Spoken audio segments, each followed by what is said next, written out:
Kumbhakarna technocrat था,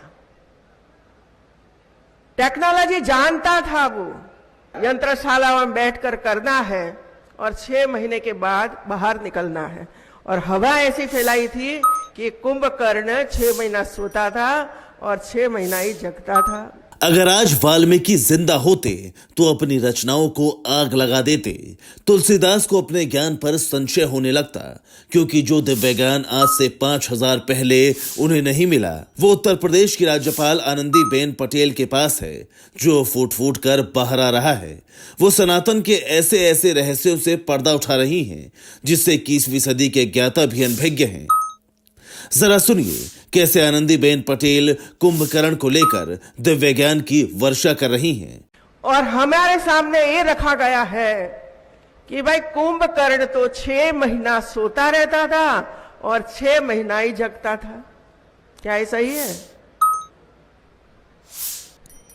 नहीं, ये सही नहीं है मित्रों। कुंभकर्ण टेक्नोक्रेट था, टेक्नोलॉजी जानता था वो, लेकिन ये टेक्नोलॉजी दूसरे कंट्री, दूसरे देश न ले जाए, इसी वजह से गुप्त तरीके से ये यंत्रों बनाता रहता था। और रावण का ये सूचना थी कि आपको 6 महीने तक बाहर नहीं निकलना है, ये काम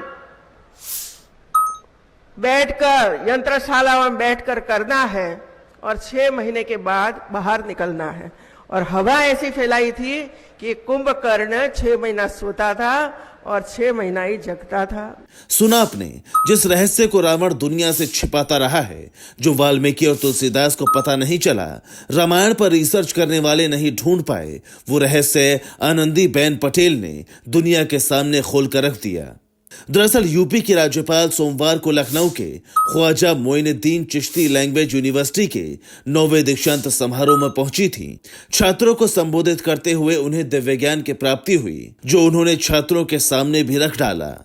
और हमारे सामने ये रखा गया है कि भाई कुंभकर्ण तो 6 महीना सोता रहता था और 6 महीना ही जगता था। क्या ये सही है? नहीं, ये सही नहीं है मित्रों। कुंभकर्ण टेक्नोक्रेट था, टेक्नोलॉजी जानता था वो, लेकिन ये टेक्नोलॉजी दूसरे कंट्री, दूसरे देश न ले जाए, इसी वजह से गुप्त तरीके से ये यंत्रों बनाता रहता था। और रावण का ये सूचना थी कि आपको 6 महीने तक बाहर नहीं निकलना है, ये काम बैठकर यंत्रशाला में बैठकर करना है और 6 महीने के बाद बाहर निकलना है। और हवा ऐसी फैलाई थी कि कुंभकर्ण 6 महीना सोता था और 6 महीना ही जगता था। आपको बता दें, आनंदीबेन पटेल गुजरात से ताल्लुक रखती हैं। नरेंद्र मोदी जब गुजरात सीएम की कुर्सी छोड़कर प्रधानमंत्री पद पर आसीन हुए थे, तब उनकी जगह आनंदीबेन पटेल को ही गुजरात का मुख्यमंत्री बनाया गया था, जिसके बाद उन्हें छत्तीसगढ़ और फिर मध्य प्रदेश का राज्यपाल बनाया गया। फिलहाल वो उत्तर प्रदेश के राज्यपाल की कुर्सी संभाल रही हैं।